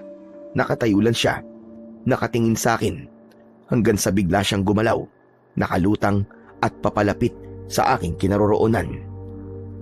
Nagwika siya. Ang sabi niya, kunin ko daw ang pala at magsimula akong magukay. Ayoko po. Baka mamaya kami naman po ni tatay ang parusahan niyo. Pero hindi niya ako tinigilan. Hanggang sa hindi ko namalayan, gumalaw na ang katawan ko na parabang wala akong sariling kontrol. Naglakad ang mga paa ko papunta sa hukay. Kinuha ko ang pala kahit nanginginig ang mga kamay ko at nagsimula akong magukay. Ilang minuto lang ang lumipas, biglang tumama ang pala sa isang matigas na bagay. Napahinto ako. Dahan-dahan akong lumod at sinimulang alisin ang lupa. Nagsalita yung Kastila sa wikang nauunawaan ko. Ito ang matagal ko nang hinihintay. Sa wakas, nahanap na rin kita. ang tunay na tagapagmana ng kayamanan. Napalingon ako sa kanya. Hindi ako makapaniwala sa aking narinig. Inutusan niya akong ipagpatuloy ang paghukay at sa loob ng ilang minuto, tuluyan ko nahila palabas ang bagay na yon. Ngunit pag-angat ko, nadismaya ko sa aking nakita. Ito ba ang kayamanang iniingatan at binabantayan mo? Isang tungkod. Sabihin mo nga sa akin. Joke time ba to? Nanluloko ka lang ba? Saktong pagsabi ko nito, bigla kong napasok sa tungkod. Aray ko! Ang init! Bigla kong nabitiwan ito. Subalit, hindi ito nahulog sa lupa. Lumutang ito sa harap ko. Tapos ay nagliwanag na para bang may apoy, pero hindi naman nasusunog. Makinig kang mabuti. Hindi yan ordinaryong tungkod. Yan ang pinaniniwalaan tungkod ng propetang si Moises. Yan ang gamit niya nang umakyat siya ng bundok ng Sinai. Isang banal na bagay na itinago ng mga unang manlalakbay at kalaunan ay napunta sa mga kamay ng mga mananakop. Teka, sandali lang. Ano sabi mo? Tungkod ito ni Moises? Pero paano napunta to dito? Ninakaw ko yan mula sa isang lumang monasteryong lihim na nag-iingat ng mga banal na kagamitan. Kinuha ko ito para gamitin sana sa digmaan dito sa Pilipinas. Pero nabigo ako. Oh, bakit naman? Dahil ang kapangyarihan ng banal na bagay na yan ay para lamang sa mga taong may malinis na puso at mabuting hangarin. Hindi ako karapat-dapat. Hindi ko ito magamit. Imbis na tulungan ako niyan, isang sumpa ang napunta sa akin. Ang maging tagapagbantay nito hanggang sa aking kamatayan. At saka lang ako makakalaya kapag yung mismong tungkod na ang pumili ng bagong tagapag-ingat. At ikaw yun. Pero, bakit ako? Bakit sa akin mo ibibigay? Ano bang meron sa akin? Dahil ikaw ang binatang sagrado. Ano? Sagrado? Ako? Paano nangyari yun? Hindi naman ako... Wala akong alam. Hindi mo kailangan maintindihan lahat sa ngayon. Basta tanggapin mo na lang. Kakailanganin mo yan. At saka kailangan nating sumunod. Ikaw ang itinakda na susunod na magmamay-ari ng tungkod. Sandali. Pinagtitripan mo ba ako? Makinig ka sa akin, bata. Hindi ako nagbibiro. Nararamdaman ko may papalapit na panganib sa baryong ito. Kailangan nila ng tagapagligtas at ikaw yun. Ikaw ang lalaban sa kasamaan. Ano? Ako lalaban sa kasamaan? Paano ko naman magagawa yun? Nakikita mo naman pilay ako. Mahina ako. At sino bang nagsabi na isa kang pilay? Napakunot ang noo ko sa sinabi ng multo. Natural ako. Ipinanganak akong ganito eh. Kita mo naman, di ba? Sige, tumayo ka. Hindi ko alam kung bakit, pero sumunod ako. Tumayo ako at sinubukan kong maglakad. Nakalakad ako ng diretso. Hala! Ano nangyari? Nakakalakad ako ng maayos. Paano nangyari to? Yan ang unang tanda para ipakita sa iyo na ang tungkod ay isang makapangyarihang bagay. Kaya kunin mo na yan. Mas umigting ang liwanag na nagmumula sa tungkod. Lumutang ito papalapit sa akin ng dahan-dahan at nang tuluyang makalapit, hinawakan ko ito. At sa sandaling yon, sumabog ang mas nakakasilaw na liwanag. Kasabay na nararamdaman ko ang banayad na kuryenteng dumadaloy sa aking katawan. Hindi ako natakot. Para bang may bumubulong sa akin. Natiisin ko ito. Tanggapin. At hayaan. Napapikit ako. At habang nakapikit, ramdam ko na unti-unti ang paglakas ng aking katawan. Pakiramdam ko, para akong muling ipinanganak Tapos bigla ko narinig ang huling winika ng Kastila. Salamat. Sa wakas ngayon ay malaya na ako. Salamat sa iyo, sagradong binata. Nang imulat ko ang aking mga mata, wala na ang nakakasilaw na liwanag. Wala na din yung kaluluwa ng Kastila. Naiwan akong mag-isa sa gitna ng hukay. Hawak ang isang makapangyarihang tungkod. Pagkatapos ng nakakamanghang pangyayaring yon, nagpahinga ako. Itinabi ko ang tungkod sa aking higaan. Pumikit ako. Hindi ko alam kung dapat ba akong matakot, matuwa o malungkot. Pero isang bagay lang ang malinaw. Hindi na magiging pareho ang buhay ko simula ng gabing yon. Kinabukasan, maaga akong pumunta sa ospital. Nang makarating ako, agad na ibinalita ng nurse na bigyan na ng discharge papers ang tatay ko. Ang sabi nila, isang himala daw yung nangyari sa kanya. Halos hindi sila makapaniwala sa mabilis na paggaling niya sa loob lamang ng ilang araw. Samantala, sinabi sa akin kagad ng mabait na nurse na asikasuhin ko na ang mga papeles sa social worker para mabawasan ang bayarin sa ospital. Natuwa ako ng labis dahil itinuro niya sa akin ang lahat ng dapat kong gawin. Ngunit mas lalo ko natuwa nang sabihin niyang ang matitirang bayarin ay sila na ng asawa niyang doktor ang bahalang magbayad. Naku talaga po, tutulungan niyo po kami. Pero bakit po? Bakit po ang bait-bait niyo po sa amin? Ngumiti siya at ipinaliwanag sa amin na natulungan sila ni tatay sa oras ng panganib. Nailigtas mula sa tiyak na kamatayan. Sinagip sila ni tatay mula sa isang holdapper na umatake sa kanila. At ang tulong nila ngayon ay paraan lamang nila para tumanaw ng utang na loob sa kabutihan ng aking ama. Napangiti ako sa mga salitang yon. Hindi ko akalaing may kabutihan palang nagawa ang tatay ko. Hindi naman kasi siya nagkikwento sa akin. Parang himala talaga, at sa pagkakataong yon, natutunan kong anumang kabutihan ang gawin sa kapwa ay palaging bumabalik sa paraang hindi mo inaasahan. Pagkatapos naming mag-usap, agad kong inasikaso ang lahat ng papeles. Sinunod ko ang lahat ng sinabi niya sa akin at pagdating nga ng hapon, matapos kong maisaayos ang lahat, nakalabas na kami ni tatay. Ay, sa wakas, makakauwi na rin ako. Miss na miss ko ng bahay. Tay, wala na po eh. Malaki na po yung sira ng bahay dahil po dun sa paghuhukay nila. Ganun ba?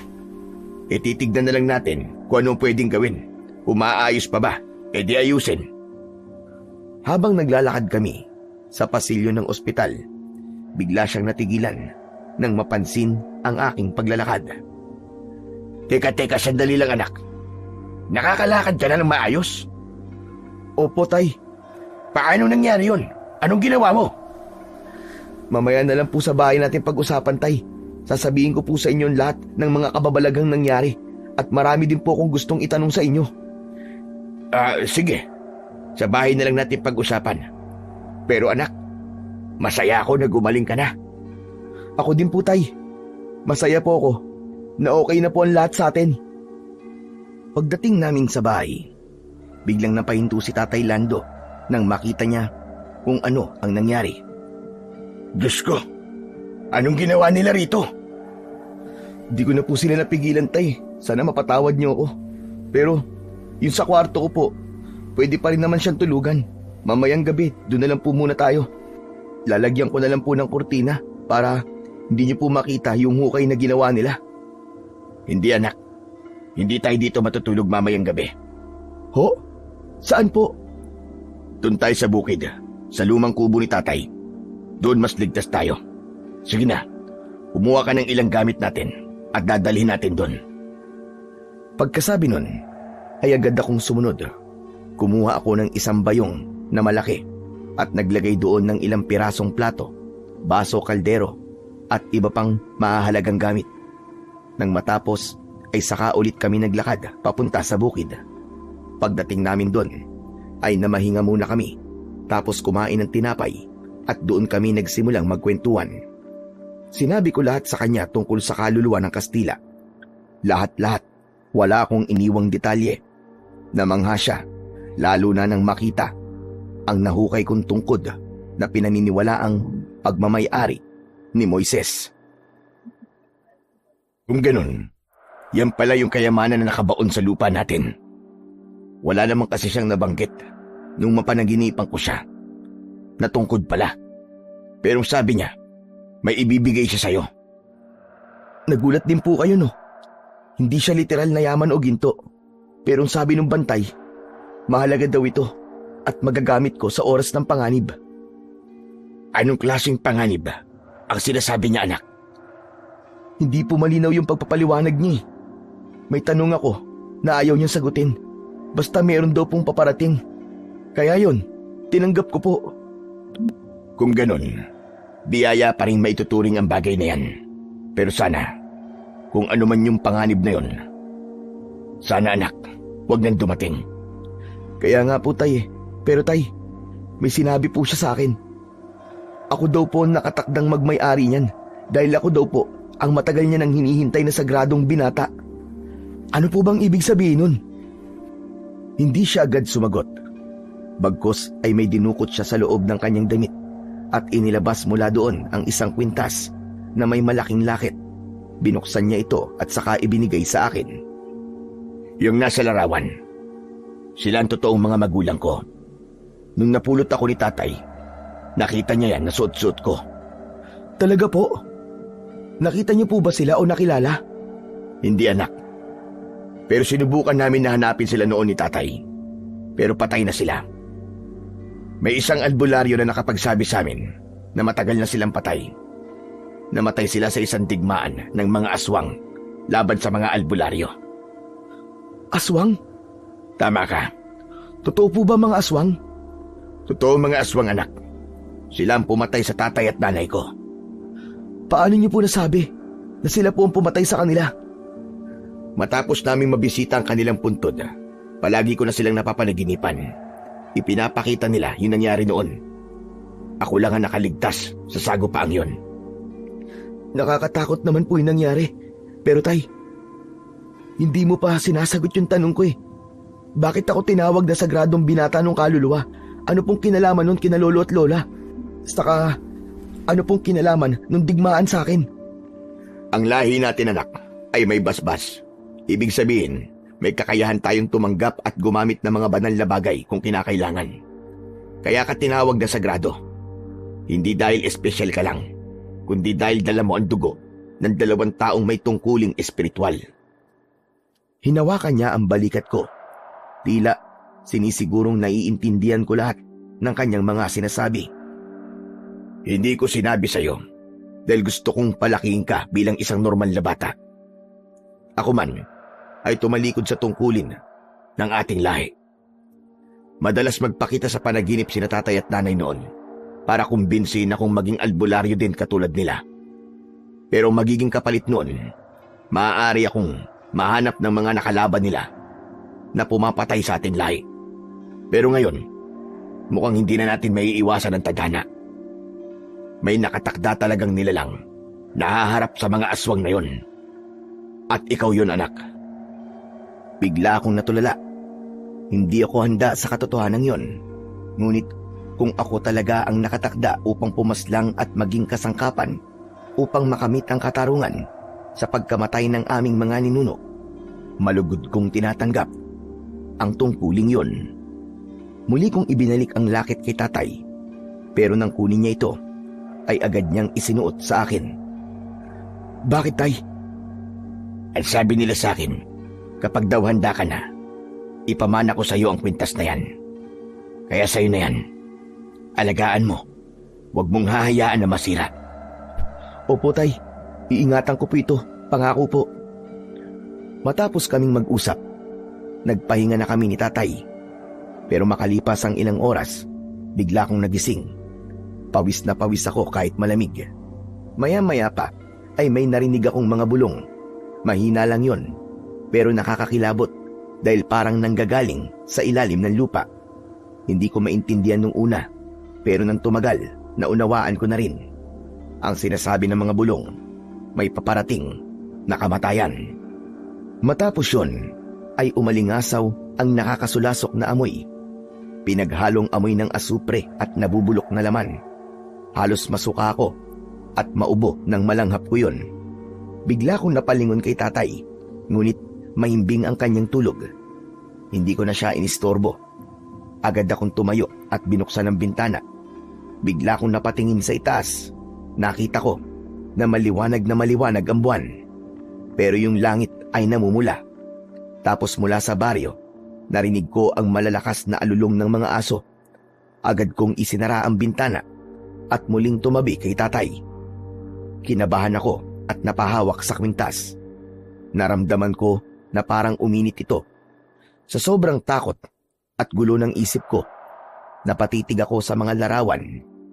Nang buksan ko ang lakit, kinausap ko sila. Kung ito po talaga ang kapalaran ko, tulungan niyo po ako. Gabayan niyo po ako sa laban na nakatakda po para sa akin. Sana po, mapagtagumpayan ko. Lolo, Lola, bahala na po kayo sa akin. Pagkatapos kong sabihin yon, biglang umihip ang isang malakas na hangin na tumama sa aking muka. Biglang uminit ang lakit na suot ko at kasabay nun, biglang nagliwanag ang tungkod at kusang lumutang papalapit sa akin. Hinawakan ko ang tungkod at sa mismong sandaling nahawakan ko ito, may pangitain na biglang nagpakita sa akin. May nakita akong isang lalaki na nakadamit ng sinaunang kasuotan at may hawak na tungkod. Kamukhang kamuka ng nahukay kong tungkod. Yun ang unang pagkakataon na makita ko ang lalaking yun, pero agad ko siyang nakilala. Siya ay walang iba, kundi si Moises. Pagkatapos nun, ay bigla ulit nagpakita ang nakakasilaw na liwanag. Nang imulat ko ang aking mga mata, iba na ang paligid. Nawala si Moises. Nakita kong nasa isang lugar ako kung saan nakatayo ang bahay ng mga Israelita. Yung mga tao, nagpapahid sila ng dugo ng hayop sa magkabilaang gilid sa itaas ng hamba ng kanilang mga pintuan. Makikita ang takot sa kanilang mga muka habang ginagawa yon. Ilang sandali pa, habang pinapanood ko sila, naramdaman kong biglang gumalaw ang bibig ko at kusa itong nagsalita. Sa gabing ito, lilibutin ng anghel ng kamatayan ng buong lugar at papatayin ng lahat ng mga panganay na anak. Ngunit kapag nakita nito ang dugo sa ibabaw at gilid ng hamba ng mga pintuan ninyo, lalampasan niya ang bahay niyo at hindi papayag ang anghel na pumasok sa mga bahay niyo at patayin ang inyong mga anak. Pagkasabi ko nito, ay biglang lumitaw ang isang itim na usok na nagpaikot-ikot sa mga tahanan. Sa bawat pintuang may tanda ng dugo, napansin kong hindi ito makalapit. Parang may hindi nakikitang pader na tumutulak pabalik sa nilalang na yon. Pero sa mga bahay na walang marka, iba ang nangyari. Dahan-dahan itong nakapasok sa mga siwang, sa mga pinto, sa mga bintanang walang proteksyon. Ilang saglit ang lumipas, maririnig na mula sa loob yung malalakas nilang sigawan at ang iyak ng pagluluksa. Muli, biglang lumiwanag ang hawak kong tungkod at sa muli kong pagmulat, nasa totoong mundo na ako. Napasingap ako at biglang nabitiwan ko ang tungkod. Pakiramdam ko ay galing ako sa isang mahabang bangungot. Nanginginig pa ang aking mga kamay. Ang kwintas sa leeg ko, medyo mainit pa rin at sinubukan kong bigyan ng kahulugan yung ipinakita sa akin. Ano yun? Bakit ko nakita yun? Bigla kong napalingon kay tatay. Ngunit tulog pa rin siya. Bakit ako? Bakit ipinakita sa akin yun? Ano bang gusto nilang sabihin? Naguguluhan ako. Litong-lito ako ng gabing yon. Paulit-ulit kong iniisip ang lahat ng nakita ko. Mula kay Moises hanggang sa mga pintuang may dugo. Kahit na anong pilit ko, hindi ko mabuo kung ano ba talaga ang ibig sabihin ng lahat. Habang iniisip ko Mas lalo akong nalilito hanggang sa hindi ko na namalayan na inabot na ako ng umaga. Hindi na talaga ako nakatulog. Anak, sandali nga. Bakit ba parang tulala ka? May iniisip ka ba? Huminga ako ng malalim bago sumagot. Tay, may sasabihin po ko. May nakita po ako kagabi. Parang pangitain. Si Moises po. Tapos yung kwento tungkol sa paglalagay ng dugo sa mga hamba ng pinto. At may nakita rin po akong parang anghel ng kamatayan na nag-aanyong usok. Hindi ko po alam kung bakit po pinakita sa akin eh. Tahimik si tatay sandali. Para bang may inaalala. Anak, mukhang alam ko na ang kinalaman ng lolo at lola mo sa lahat ng to. At kung bakit ikaw ang pinili. Ano tay? Di ba sinabi ko sa'yo na napanaginipan ko yung mga nangyari noon sa kanila? Anak, yung mga aswang na nakalaban nila, hindi sila ordinaryong mga aswang. Sila yung mga nilalang na kayang mag-anyong usok para makapasok sa mga bahay nang hindi napapansin. Tapos kapag nakapasok na sa loob, doon lumilitaw ang mga nilalang na kayang pumaslang gamit ang kanilang mga matutulis na pangil at kuko. Anong tawag sa mga aswang na yun? Sila ang mga aswang na bakaak. Sila ang sumira sa baryong pinanggalingan ko.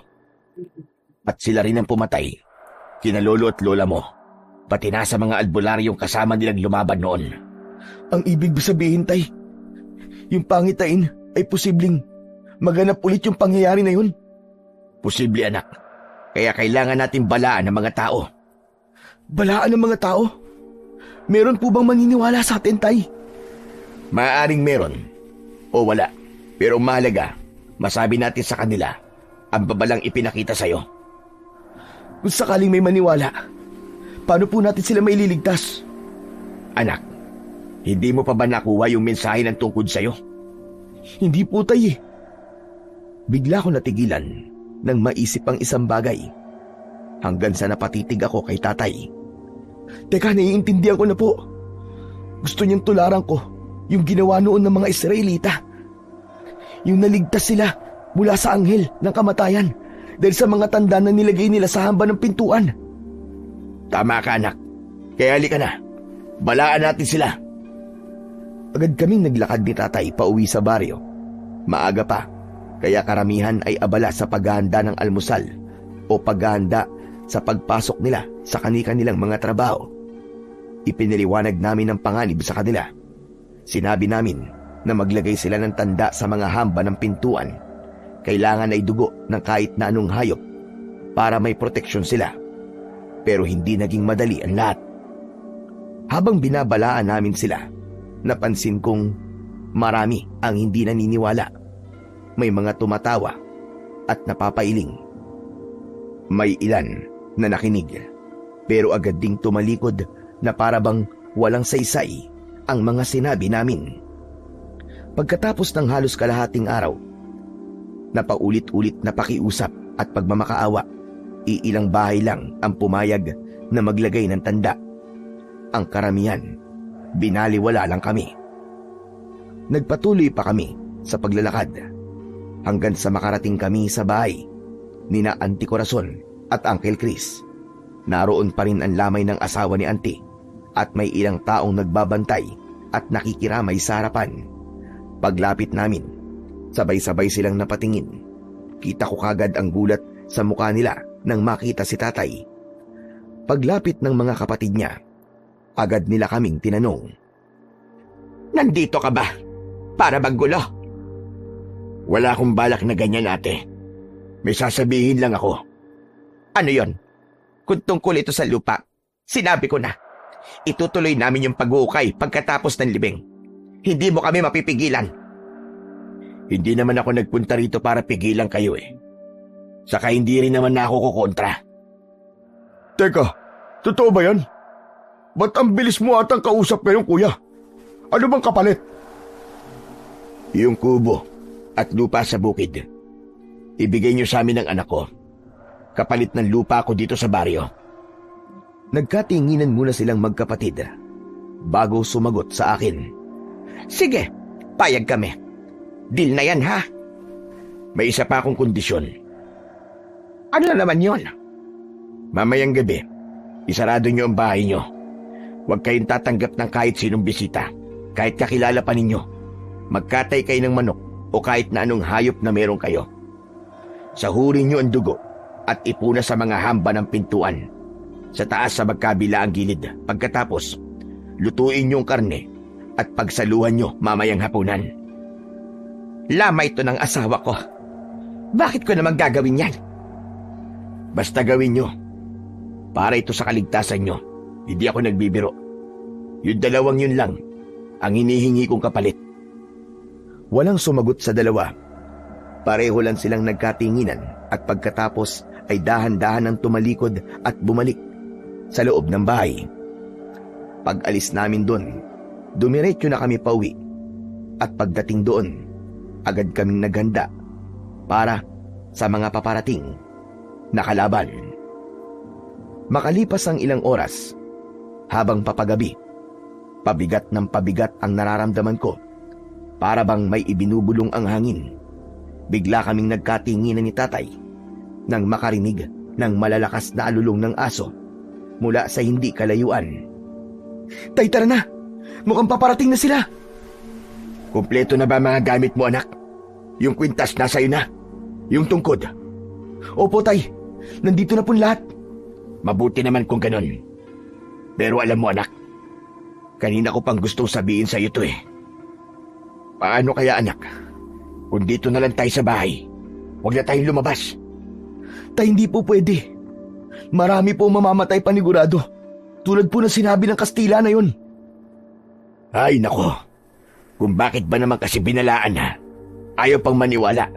Ang titigas ng ulo. Ayaw makinig. Kahit sabihin nating may paparating na panganib, wala silang pakialam na para bang mas gusto pa nilang mapahamak.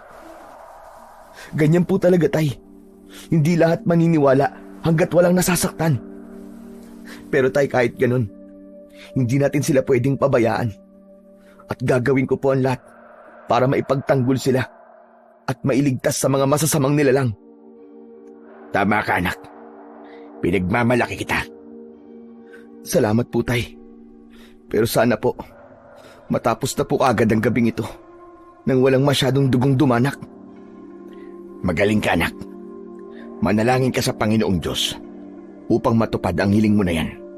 Humingi ka ng gabay sa Kanya. Lakasan mo ang loob mo. Opo, tay. Salamat po talaga. Salamat po at nandiyan kayo para gabayan po ako. Matapos kaming mag-usap, ay inaya niya na akong lumabas ng bahay. Paglabas na paglabas, ay muli naming narinig ang malalakas na alulong ng mga aso. Bigla kaming napatingin sa lupa. May makapal na itim na usok na papunta sa baryo. Mabaho yun, para bang amoy ng nabubulok na bangkay. Anak, yan na sila, hindi ako maaaring magkamali. Ang mga aswang na bakaak. Hindi maaari ito, tay. Yung mga taga-baryo, kailangan po nila tayo. Bilisan po natin. Tumakbo kami ni tatay. At ang liwanag mula sa tungkod ang nagsilbi naming gabay sa dilim. Pakiramdam ko noon ay may humahabol sa aming makapal na usok. At kitang-kita ko kung paano ito dumikit sa mga bahay at puno. Pero hindi kami natabunan nito. Parang itinataboy ng liwanag ng tungkod ang mga anino. Kaya kahit medyo kinakabahan ako, tuloy pa rin kami. Ang ilaw na yon ang nagprotekta sa amin at nagbukas ng daan sa gitna ng nagdidilim na baryo. Ilang sandali ang lumipas, nasa baryo na kami. Yung mga itim na usok, pumapasok sila sa mga siwang ng mga pintuan at pagkatapos nun, maririnig sa mga kabahayan ang malalakas na sigawan at iyak ng pagluluksa. At sa gitna ng lahat ng yon, may isang malaki at makapal na usok ang bigla na lamang humarang sa amin. Pagkatapos, unti-unti itong nabuo. Nakayuko ito. Mahaba ang likod na para bang nakaarko. Ang balat niya ay kulay mapusyaw na kayumanggi, tapos may kung anong maliliit na bitak na may lumalabas na itim na likido. Mahahaba ang kanyang mga braso, halos sumayad na sa lupa at ang mga daliri niya ay mahahabat payat na para bang patpat. Tapos sa dulo ay may matutulis na kuko. Wala itong bibig na normal. Ang panga niya, hati hanggang tenga, parang napunit at sa bawat paghinga niya ay lumalabas ang maiitim na usok. Yung mga mata niya, para bang nagliliyab na apoy na nakakulong sa loob ng bungo. Hindi ako nakagalaw, pero biglang uminit ang tungkod na hawak ko. Joshua, anak, anong gagawin natin? Subukan mo kayang itaas ang tungkod mo. Hindi ko alam kung bakit sinunod ko ang tatay ko. Tapos, may biglang bumabang liwanag mula sa itaas para itong kidlat at tumama sa tungkod ko. Mabilis na kumalat ang puting apoy sa paligid ko. Hindi ito mainit pero mukhang nakakapaso para sa nilalang ng dilim. Ang mga bakaak na nasa paligid ay biglang umurong at umungol na para bang nasasaktan. Ngayon na, Joshua! Gamitin mo na ang kapangyarihan ng tungkod! Sige na, bilisan mo, anak! Pagkatapos sabihin yun, ay natigilan ako. Sa loob ng utak ko, may boses na sumingit. Hindi akin, hindi rin kay tatay. Ang sabi niya, itulos ko sa lupa ang aking sandata. Agad kong itinaas ang tungkod.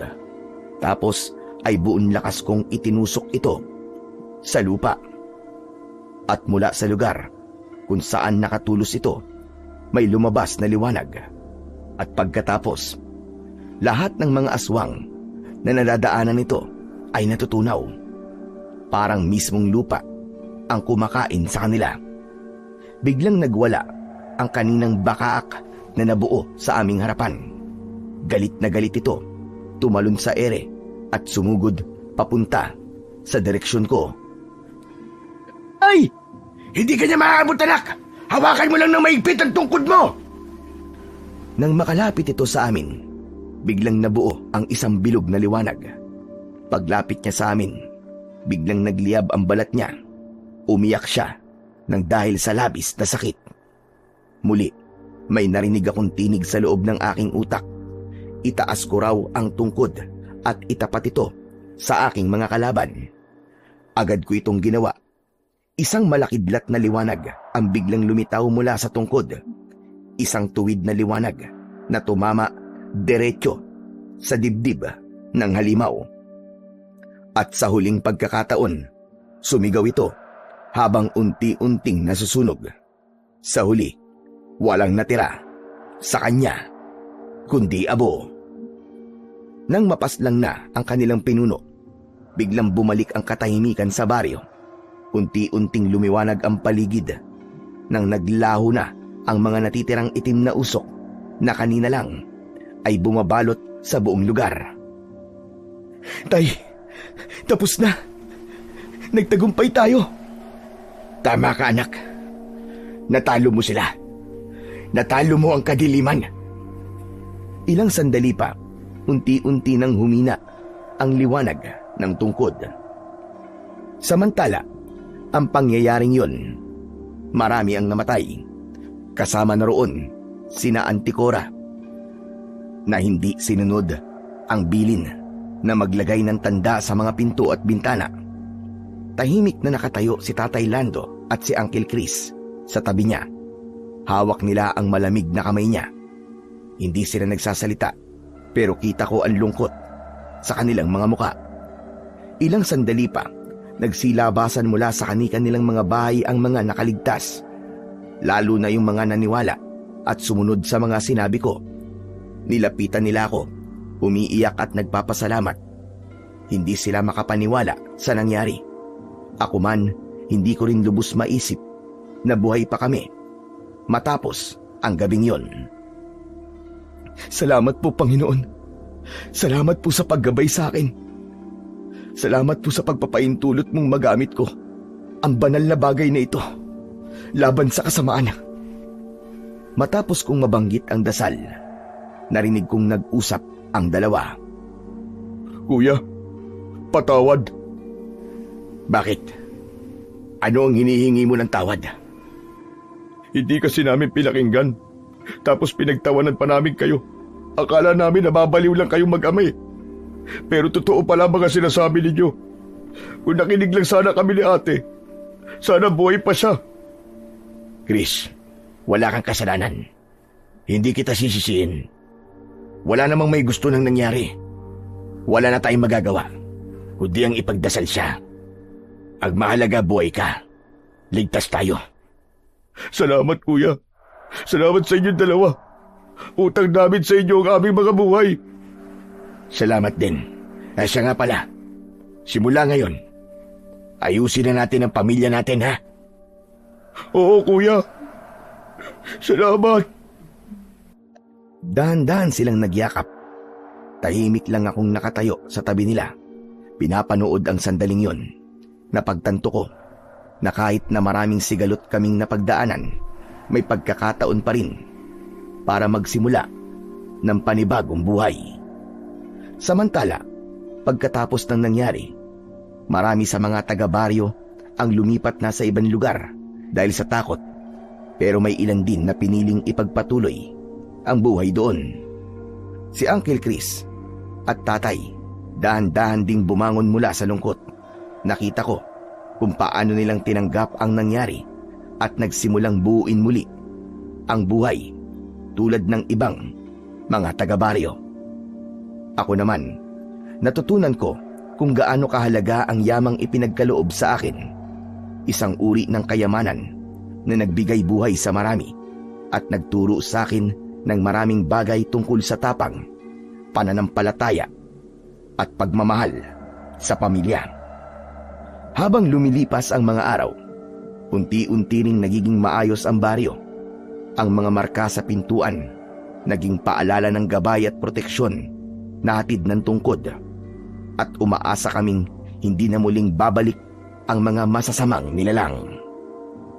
Samantala isang gabi, habang tahimik ako sa bukid, narinig ko ang isang malakas at malinaw na boses. Inutusan ako nitong muli kong ibaon sa lupa ang tungkod. Agad ko naman yung sinunod, at nang matapos, sabi ng tinig, kapag daw may ibang magtatangkang hukayin ito, ay hindi nila makikita. Makukuha lang daw ito ng bagong tagapangalaga sa tamang oras at sa tamang pangangailangan. Matapos yun, tumingala ako sa langit at nagpasalamat.